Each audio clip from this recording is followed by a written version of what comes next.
건으로 넘어가겠습니다. 다음은 부처보고 있겠습니다. 먼저 부동산 정책 관련해서 국민의견 수렴 계획에 대하여 재정경제부 장관, 국토부 장관, 금융위원장께서 순서대로 보고해 주시기 바랍니다. 예, 재경부 장관입니다. 국민들께서 공감할 수 있는 부동산 정책의 수립은 굉장히 이재명 정부에서는 중요하다고 생각합니다. 그래서 다양한 국민 의견을 폭넓게 수렴하고 그런 의견을 바탕으로 정책 방향을 결정하기 위해서 이번에는 그 국민들이 참여하는 어떤 의견 수렴 기회를 마련합니다. 추진 내용이 되겠습니다. 오늘, 내일, 모레에서 3일간의 주택 공급, 그리고 주택 금융, 부동산 세제 주제별로 3개 부처 장관 주재로 사전 토론회를 개최합니다. 이 토론회에는 전문가, 일반 국민들께서 참여하시고 자유 토론회로 진행이 됩니다. 온라인으로도 국민들의 다양한 의견을 수렴합니다. 금일 오후부터 통합 웹페이지를 운영해서 국민들께서 다양한 의견을 이렇게 온라인으로 접수하실 수가 있겠습니다. 그리고 그 접수하는 데 있어서도 저희들이 웹페이지를 주제별로 해서 구분해서 의견 수렴을 받아서 좀 편리하게 국민들께서 의견을 내실 수 있도록 하겠습니다. 그리고 재경부나 국토부 금융위 홈페이지에도 올리고 그다음에 SNS도 통해서 홍보를 하도록 하겠습니다. 금주에 이런 세 개 부처의 의견 수렴 절차를 거치고 나서 내주에는 대통령 주재로 대토론회를 개최하도록 하겠습니다. 그래서 나라의 주인과 함께 설계하는 대한민국 부동산 정책 청사진이라는 주제로 정부, 전문가들 그리고 일반 국민들이 참여해서 그 토론회에서는 사전 수렴, 의견 수렴한 결과에 대한 발표 그리고 분야별 전문가 자유토론 방식으로 진행을 하도록 하겠습니다. 그러면은 저 정부에서 정리한 주요 논의 쟁점은 별도 PPT로 설명드리도록 하겠습니다. PPT 하기 전에 네. 공급 금융 세제에 대한 주제가 있는데 왜 규제에 관한 주제가 없어요? 규제에 관해서는 어디서 논의합니까? 예를 들면 뭐 좀 규제 제도 있잖아요. 규제도 공급 같으면 공급을 하는데 규제가 사람들 그렇게 못 알아들을 것 같은데. 네, 같이 포함해서 하는 걸로. 네, 그건 명확하게 표시를 해주면 좋을 것 같아요. 그러니까 네. 그다음에 규제 제도. 금융도 대출을 제한한다는 게 국민들은 다 규제로 생각하고 있습니다. 그래서 근데 제가 말하는 건 예를 들면 뭐 무슨 지역 지정 허가제도 뭐 이런 거는 네. 공급 금융 세제에 안 그 안에 넣어서 들어가긴 하는데 그렇게 생각이 잘 안 될 것 같아요. 네, 알겠습니다. 그럼 가로 열고 하나 해주세요. 네네. 네. 공급에다 그만 하든지. 네. 관련이 공급하고 관련이 있겠네요. 예. 공급에다 가로 열고 더하기 규제. 규제. 금융도 갈로 더하기 규제 이렇게 하도록 하겠습니다. 금융은 당연히 금융의 본질은 규제니까. 네. 세제도 마찬가지고. 네, 그거 하고 네. 통합 홈페이지에 운영을 한다는데 그 왜 홈페이지 표시가 없어요? 통합 홈 아직 안 만들었어요? 만들어놨는데 오늘 토론회를 거쳐가지고 좀 정리 다시 한 다음에. 다시 한 다음에. 알았습니다. 네, 말씀하십시오. 네. 오늘은 이게 내용을 토의하자는 게 아니고 예, 쟁점에 대해 쟁점이 뭐냐? 예를 들면 우리 국민들께서 예를 들면 각 부처 토론회 또는 대통령 주재 국민 토론회에 뭐가 논의될지 중구난방으로 얘기하면 곤란하니까 핵심적인 주요 논쟁점이 뭐다를 오늘 정하는 거예요. 네, 그렇습니다. 그 얘기까지만. 네. 예. 그래서 그런 얘기하면 이제 밤새야 되니까 그건 나중에 하고 오늘은 뭘 얘기할 거냐. 네. 그래서 오늘 이제 저희들이 제시하는 이 쟁점 이외에 국민들께서 보시고 또 쟁점이 있다고 있으면, 올려주시면 또 저희들 정리하도록 하겠습니다. 이게 너무 많으면 안 돼요. 하여튼 쟁점이라고 하는 게 주요 쟁점이라 해야 돼요. 이렇게 다툴 건 무지하게 많죠. 이거는 대한민국의 최대 문제가 부동산 아닙니까? 네. 이게 워낙 복잡하고 또 예민하고 네. 또 아주 사소해 보이는 것도 엄청난 영향을 미치는 중요 의제라서 근데 얘기하자면 끝이 없는데 또 어쨌든 중요한 거 그중에 이런 걸 뽑아야 얘기가 돼요. 안 그러면 입구도 못 들어가고 싸우다가 거기서 쓰러져 가지고 네. 얘기를 하나도 못하는 경우가 발생해요. 예, 그러면 먼저 주택 공급 분야에 대해서 국토부 장관님께서 설명해 주시기 바랍니다. 예, 국토부 장관입니다. 주택 공급 관련해서 크게 7가지 쟁점을 정리했습니다. 첫 번째로는 민간 재개발 재건축 활성화를 위한 규제 완화입니다.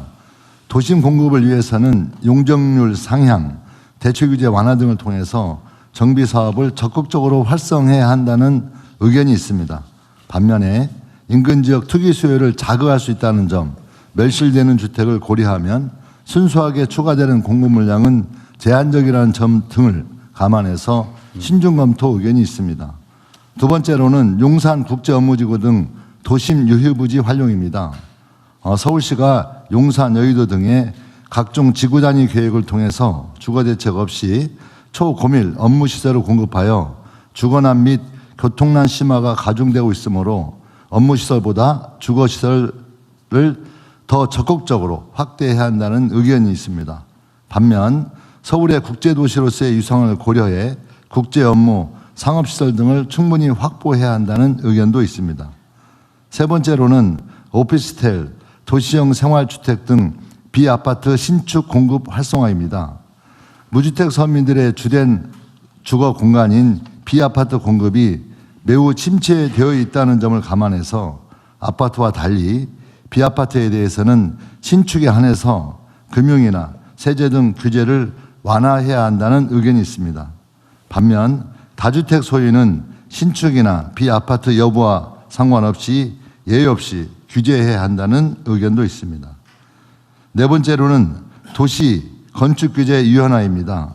AI 혁명 등 시대 변화를 고려해서 공실 상가나 준공업지역 등을 주거 용도로 적극 전환해서 활용할 수 있도록 기존 도시의 건축규제를 유연화해야 한다는 의견이 있습니다. 반면 도심 난개발 방지를 위해서는 용도지역 등 기존의 규제 체계를 유지해야 한다는 의견도 있습니다. 다섯 번째로 공공과 함께 임대주택을 공급할 민간 임대주택의 공급 주체입니다. 일정 규모 이상의 법인을 중심으로 임대주택을 공급하도록 유도하여 기존 개인 다주택자를 대체하자는 의견이 있습니다. 반면 전월세 시장 안정을 위해서는 소규모 주택은 개인 임대도 일정 부분 역할을 할 수 있도록 제도를 설계해야 한다는 의견도 있습니다. 여섯 번째로 공공임대와 공공분야의 공급 비중입니다. 목돈을 들여 주택을 구입하지 않고도 장기간 안정적으로 거주할 수 있도록 공공주택을 임대 중심으로 공급해야 한다는 견해가 있습니다. 반면 내 집 마련 수요를 충족하고 기존의 주거사다리 체계가 작동할 수 있도록 분양 중심으로 공급해야 한다는 의견도 있습니다. 마지막으로 수도권 수요 분산입니다. 서울 내 주거 수요가 여타 수도권이나 지방으로 분산될 수 있도록 공공기관뿐만이 아니라 서울에 과도하게 집중된 민간 업무시설의 지방 이전을 유도할 필요가 있다는 의견이 있습니다. 반면 이전 부지에 대해 다시 주택이 공급되거나 글로벌 기업 본사가 들어올 경우에 수도권 집중 완화 효과가 크지 않다는 견해도 있습니다. 이상 주택 공급 분야 주요 쟁점을 보고드렸습니다. 네, 이게 어쨌든 국민들께서는 좀 알기 쉽게 좀 표현을 하려고 노력하신 것 같아요. 예. 그래도 어렵네. 네. 네. 규제 완화를 통해서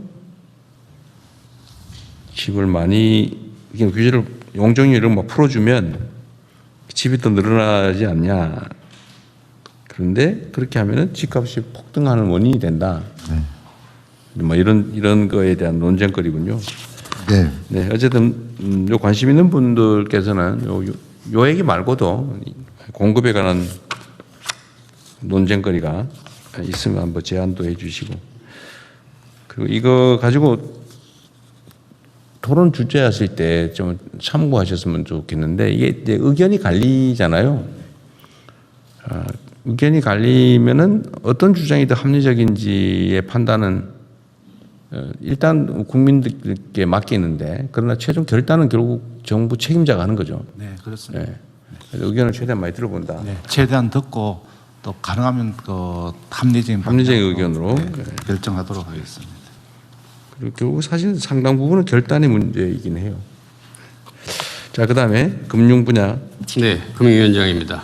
금융 분야 말씀드리겠습니다. 금융 분야는 크게 말씀드리면 기본적으로 필요한 부분은 좀 대출 규제를 완화해달라 이런 의견과 지금 부동산 시장 안정을 볼 때는 현행을 유지해야 된다 아니면 더 강해야 된다 뭐 이렇게 크게 대립이 되고요. 뭐 영역 분야를 어디까지 볼 거냐 뭐 이런 분야가 가장 큰 골자가 되겠습니다. 세 가지 정도인데요. 첫 번째는 청년들 실수요자 지원을 위한 대출 규제 조정 및 정책 대출 확대 필요성 비슷합니다. 실수요자 내 집 마련을 위해 주담대 대출 규제라든지 정책 모기지 기준 조정 좀 풀어달라 이런 부분이 있고요. 반대로는 지금 주택시장 자극 우려가 있는데 현행을 유지해야 된다. 일부는 또 더 강화해야 된다. 뭐 이렇게 팽팽히 맞서고 있습니다. 두 번째는 전세 대출을 어떻게 볼 거냐입니다. 그래서 한쪽에서는 결국 이게 무주택자 자금 지원을 위한 거니까 이런 부분에 대해서는 손대지 말라. 뭐 이런 부분이 있고요. 결국 전세 대출이라는 것들이 전세 매매 가격 견인 효과를 통해서 갭 투자라든지 이런 걸 통해서 부동산 시장을 자극하기 때문에 역시 이런 부분도 규제를 강화해야 된다. 뭐 이런 의견들이 있습니다. 세 번째는 이주비 대출 규제 관련입니다. 정비사업 조합원들이 원활한 이주를 통해서 이렇게 되면 공급이 좀 더 확대되는 거 아니냐 이런 부분 좀 풀어달라 뭐 이런 부분이 있고요. 이것 역시 투기소와 연계되어 있기 때문에 이런 부분을 방지하고 정책 일관성을 위해서는 현행 기준을 좀 유지해야 된다. 뭐 이런 것들이 가장 주요한 의견들이 되겠습니다. 금융 분야의 주요 쟁점이 이것밖에 없어요. 생각보다 간단해 보이는데. 세부적으로 들어가면 복잡하겠죠. 네네 더 많은데 일단 여기서 보고 의견은 계속 수렴하고 그렇게 하겠습니다. 네. 예, 다음은 부동산 세제입니다. 첫째, 부동산 세제 전반에 와서 좀 철학적인 문제입니다. 이 부동산 세제 개편을 해가지고 부동산 시장이 안정이 되겠느냐. 또 이게 이렇게 했을 때 부동산 세제의 목표가 뭐냐. 그래서 저희들은 이 과세 제도의 합리화로 보고 있습니다만 시중에서는 또 자꾸 집값 잡기 위해서 세제하는 걸로 이렇게 오해하는 측면이 있어서 이 부분에 대해서는 저희들이 좀 설명을 드릴까 하고 있고요. 또 이렇게 세제를 올렸을 때 주택시장이 안정이 되냐 안 되냐 여기도 논란이 많은 것 같습니다. 그래서 저희들은 여러 번 말씀드리지만 세제라는 게 주택 가격을 안정화시키는 게 아니고 부동산 시장의 어떤 왜곡 또는 어떤 비합리적인 부분을 좀 이렇게 개선하는 측면의 세제를 운영하겠다는 말씀을 드리겠습니다. 그리고 또 이 부동산 세제를 개편하다 보면 임차인한테 전가가 된다. 그 소유주들한테 세금 부과해봤자 임차인한테 전가되면 임차인만 손해보니까 이걸 왜 자꾸 건드리려고 하느냐 하는 그런 이슈가 있다고 보여지고요. 두 번째로는 이제 부동산 세부담을 왜 동일하게 하느냐. 지역은 죽겠는데 가격도 올라가지도 않고 계속 내려가는데 세금 내라 그러고 저 올라가는 지역이 좀 많이 거두고 좀 내려가는 지역은 좀 깎아주고 이렇게 좀 차등화해야 되지 않느냐 그런 의견도 있는 것 같습니다. 그리고 세제 시행에 있어서도 어느 날 느닷없이 하니까 나는 미리 보유세 강화한다 그러면 팔려고 나는 돈 낼 돈이 없어서 팔 기회를 줘야 되는데 느닷없이 어느 날 갑자기 딱 해가 정부가 갑자기 발표하고 또 시행을 또 한 몇 개월만 하다 보니까 준비가 안 된다는 그런 논란이 있다고 생각됩니다. 그리고 보유세 관련해서는 첫 번째 이제 부동산 보유세가 어느 정도가 적정하냐. 이제 재산세, 종부세를 포함해서 선진국마다 나라마다 다 역사에 따라서 다 다릅니다. 이제 그런데 한국은 그러면 얼마를 좀 해야지만 적정하느냐 하는 그런 이슈가 있고요. 그다음에 종합부동산세로 넘어와서는 왜 주택수가 나는 주택수가 3개인데 하나에 1억, 1억, 3억이고 저 사람은 하나에 30억짜리 들고 있는데 왜 나는 다주택자라 그러고 저 사람은 1주택자라 그러느냐 하는 이런 이슈가 또 제기가 됩니다. 그리고 실거주, 비거주, 다주택자인데 나는 내 집 하나 사가지고 50년 살았는데 저 사람은 집도 살지도 않고 하는 거 왜 똑같이 차별하느냐. 또 옆 사람은 집도 3채, 4채 들고 있는데 왜 차별? 나는 진짜 실소유 목적이고 나는 집 하나 사가지고 30년도 살고 내가 뭐 이 사이에 돈을 뭐 무슨 더 벌기 위해서 내가 뭐 한 게 뭐가 있느냐 하는 이런 주택에 가액으로 할 것이냐 주택수로 할 것이냐 또 이런 문제. 그리고 좀 전에 말씀드린 실거주에 대해서 이렇게 좀 어떤 비거주, 다주택들 어떻게 이걸 좀 조화롭게 차등화할 것이냐. 그리고 또 이렇게 하다 보니까 한 주택자만 하다 보니까 또 주택 간에도 또 고가 주택은 왜 이래 또 세금이 또 낮느냐. 20억 뭐짜리, 200억짜리, 300억짜리 들고 있는 사람도 세금 낮게 받고 나는 그냥 한 10억짜리 들고 있는데 왜 이래 세금이 높다냐 하는 그런 이슈가 있습니다. 얼마를 초고가 주택으로 볼 것이냐는 이슈. 그다음에 종합부동산세는 이 부동산에 대해서 세금을 거두는데 왜 엉뚱한 데 쓰느냐. 좀 주택을 늘린다든지 이 주택 임대차 시장을 어떤 뭐 개선한다든지 이런 데 좀 써야 되지 왜 다른 쪽에다 쓰느냐 하는 그런 이슈가 있다고 보여집니다. 다음 쪽입니다. 양도세입니다.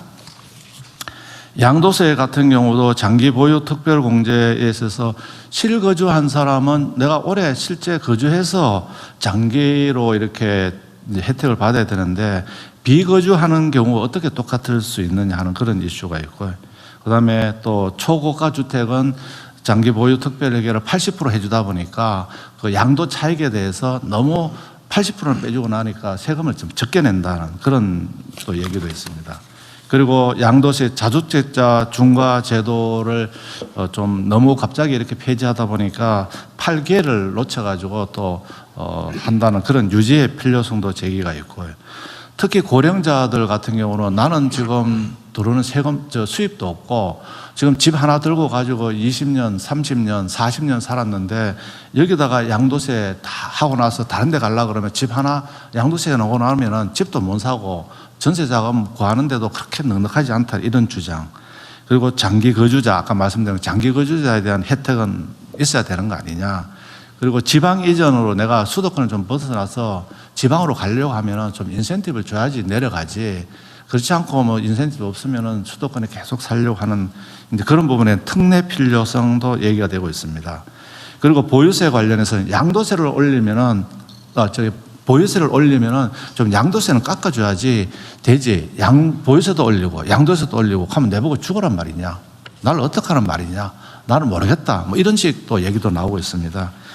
그리고 취득세 관련해서도 좀 작은 주택, 서민 중산층 이런 쪽은 좀 대폭 인하해주고 또 자주택자라든지 또 고가주택 같은 경우는 조금 높여서 차등화해야 되지 않느냐 이런 쟁점이 있습니다. 그래서 저희들은 최대한 많이 이렇게 쟁점을 뽑았다고 생각합니다만 추가적으로 의견을 더 주시면은 더 넣어서 하도록 하겠습니다. 우리 부총리님 말씀 들어보니까 예. 요 얘기하는 데서 약간의 그 한쪽 편중이 있는 느낌. 그렇습니까? 아닙니다. 아닙니다. 저는 양쪽을 본인의 노후를 대비한 뭐 그런 감정이 약간 한쪽에 들어있는 느낌이 싹 들었어, 그죠? 좀 느껴집니다. 아닙니다. 저는 공정하게. 사람이 그런 게 없을 수가 없죠. 아, 나도 집 하나 있는데 나중에 어떡하지? 뭐 그런 게 살짝 느껴졌다고 말이에요. 아이고, 죄송합니다. 어쨌든 이런 쟁점이 이렇다 그런 얘기죠. 주요 쟁점이니까. 근데 저기 나중에 우리가 한번 해볼 건데 내가 제일 궁금한 게 그런 거 하나 있어요. 우리 지금 실시간 누가 체크하고 있죠? 열심히 모니터링하고 있습니다. 네. 그 우리가 뭘 하냐면은 이쪽에 동의하면 1번 눌러주세요. 저쪽에 동의하면 2번 눌러주세요. 이런 거 많이 하거든요. 내가 이 중에 딱 한 개만 해보고 싶은 게 하나 있는데 네. 우리가 대체적으로 이제 공감되는 게 있거든요. 아니 1주택에 실거주하는 내가 진짜 쓰는 또는 쓰려고 사놓은 잠깐 비워놓은 일시적으로 비거주하지만 내가 주거용으로 사놓은 내가 살려고 사놓은 집 한 채 이거에 때문에 내가 고통받으면 안 된다는 생각을 되게 공감하잖아요. 근데 그 중에 어떤 게 있냐면 소위 똘똘한 한 채 뭐 이래가지고 지금 아주 오랫동안 축적된 우리 사회 문제인데 여기는 통상적인 한 채는 모르겠는데 소위 초고가 막 100억 막 이래야 하는 집에 대해서 그 실거주 1주택이라고 거의 감면해주는 이거 똑같이 하는 게 맞냐 이런 논란이 있는데 제가 지금 혹시 방송 보시는 분 우리 국민 여러분 중에 제가 1번, 2번 누르기 한번 해보겠습니다. 네, 이 실거주 1주택인데 초고가 주택에 대해서는 통상적인 보호보다는 좀 추가된 보유 부담을 하는 게 좋겠다. 초고가에 대해서는 좀 차별적으로 부담시키는 게 좋겠다에 동의하시면 1번, 그거 아니다 2번 한번 눌러주시면 좋겠습니다. 우리 1번. 국무위원님들은 전화기 뺏겨가지고 못 누르죠? 못 누릅니다. 한 1분 정도 한번 보시면 한번 대충 1, 2번 비중을 한번 봐주시면 좋을 것 같고요. 하여튼 요 의견들의 추가될 쟁점들, 이 쟁점을 좀 더 쉽게 표현해 주면 좋을 것 같긴 한데, 그죠? 너무 학술적으로 표현해 놓은 것 같아. 그러니까 좀 알아듣기 쉽게. 그리고 쟁점의 중요성 순서로 좀 했으면 좋겠고요. 또 하나는 어쩔 수 없는 당연한 거 있잖아요. 예를 들면 아까 그 부동산 세제에 관한 얘기는 이게 집값 잡으려고 세금하는 거냐? 이거는 사실 아니죠. 이게 부수적 효과라고 할 수 있겠는데 이 대한민국의 부동산 세제는 사실은 이제 조세를 부과하기 위해서 형평성 있는 조세 이게 제일 중요한데 맞습니다. 이게 지금 주택 분야에 대해서는 이 조세 제도가 많이 왜곡돼 있단 말이에요. 변형돼 있죠. 변형 또는 왜곡돼 있죠. 뭐 이렇게 공제해주고 저렇게 빼주고 뭐 이렇게 하고 이렇게 너무 이렇게 많이 변형을 해가지고 조세의 기본적 기능을 못 하고 있는 게 문제인 거죠. 근데 이게 오히려 이제 조세가 기본적 기능을 못 하다 보니까 그게 부동산 투기 유발 요인이 돼버린 거예요. 근데 이 정상화가 필요하다. 맞습니다. 이걸 통해서 집값을 뭐 눌러보겠다. 뭐 그거는 1차 목표는 아니고 정상화가 1차 목표고 두 번째는 부수적인 투기 유발 이 부작용을 좀 완화해야 되겠다라는 점을 좀 이해해 주시면 좋겠어요. 어떻습니까? 공무실장 1번, 2번 중에. 예, 지금 1번, 2번 지금 쭉 이렇게 보니까요. 대충. 대부분의 댓글이 네. 1번입니다. 한 비중이 얼마나 돼? 비중? 일반 한 90%대 10%. 지금 초고가 주택은 실거주 1주택이라도 좀 강화하자는 점에 대해서는 대체적으로 동감하는 것 같네요. 그렇습니다. 네, 그러면 그게 이제 나중에 이런 식으로 좀 진행을 할 거다 그 말을 미리 드려보려고 하는 거예요. 예. 그리고 그게 얼마 정도면 적정하냐. 예를 들면 20억, 30억, 40억, 50억, 60억, 70억, 80억, 90억 있는데 그냥 앞 글자 한번 눌러보시면 어떻겠나 싶습니다. 아니 1, 2, 3, 4, 5, 6, 7, 8, 9까지 선택은 100억 넘는 거는 뭐 90억까지 시가 기준으로 예, 10억, 20억, 30억. 이 안에는 하면 안 된다는 0번으로 그러니까 각자 한번 눌러보라. 이거 지금 언론 아니 뭐 어쨌든 토론에서 많이 실제로 하고 있는 거예요. 어느 정도가 적정하냐, 어디부터 하는 게 맞냐. 그러니까 100억 예를 들면 10억, 20억, 30, 40, 50, 60, 70, 80, 90 시가 기준이고 이거는 아니다. 예를 들면 100억 이상이라 해야 된다. 하면 안 된다. 이거는 0번으로 하고. 네. 우리가 10번, 11번 이렇게 눌러도 되긴 한데 그것도 한번 해볼까? 근데 그 안에 있을 것 같아요. 대충. 우리 국무조정실장님 이거 처음 해보죠? 저는 수없이 많이 했습니다. 잠시만 기다려 주십시오. 예. 근데 지금 어때요 숫자는? 예, 지금 대충. 여러 가지 숫자가 있는데요. 여기 지금 예시로 지금 방금 부총리가 보고해 주신 게 30억, 50억, 지금 100억 등이라고 지금 예시가 되어 있지 않습니까? 그래서 예시를 보셨는지. 아니, 내가 지금 내가 다시 하는 게 뭐냐면 예. 초고가 주택에 추가 부담을 해야 된다는 건 대체적으로 의견이 예. 모아지는데 예. 이걸 얼마 이상을 초고가로 해서 추가 부담을 시킬 거냐. 10억 그렇습니다. 이상 시가 기준으로 20억 예, 이상, 예. 30억 이상 한- 이거를 1, 2, 3, 4, 5, 6을 하자 이 말이죠. 10억은 예. 1, 일반. 50억은 5, 70억은 7, 60억은 6 이렇게 하자 그 말이죠. 예, 그런데 지금 1, 2, 3, 4, 5, 6, 7 이런 정도까지는 안 되고 대부분이 숫자를 써주셨는데요. 30억 써주신 분들이 많아요. 아, 금액으로 썼어요. 예, 예. 제가 좀 30억 그렇게 시가 배신을 하다 보니까 예. 아, 이걸 보고 네, 그런 거. 대통령 말을 더 중시해야지. 확실히 30억 정도더라. 예. 우리 너무 가혹한데? 30억이면은 현재 공시 기준으로 하면 10매덕밖에 안 되는 거 아닌가요? 공시로 하면 20 20억이고 이제 과세 기준으로 하면 10매덕밖에 안 되는 거 아니에요? 우리 예. 국민들께서 너무 예, 지금 너무 저기 국무회의를 보고 계시는 국민들이 많으시긴 한데요. 지금 대다수 국민들은 아니시기 때문에 실제로 이렇게 부처에서 의견을 수렴하는 그래도 과정에서 그거 한 10,000명 보고 있을 거 아니에요? 폭넓게 해보면 조금 더 국민 의견을 정확하게 반영할 수 근데 있습니다. 그 중에 제일 많은 게 30억이에요? 그렇습니다. 의외네. 한 50억 할 줄 알았는데. 20억도 네. 꽤 많습니다. 20억도 많아요? 예. 그거 하면 우리 큰일 날 것 같은데. 네, 제가 드릴 말씀은 없는 것 같습니다. 아, 여기 20억 넘어요? 집 없어 이제. 집 한 채 있습니다. 근데 20억 넘습니다. 네. 네, 자 여기까지 하고 이거는. 네.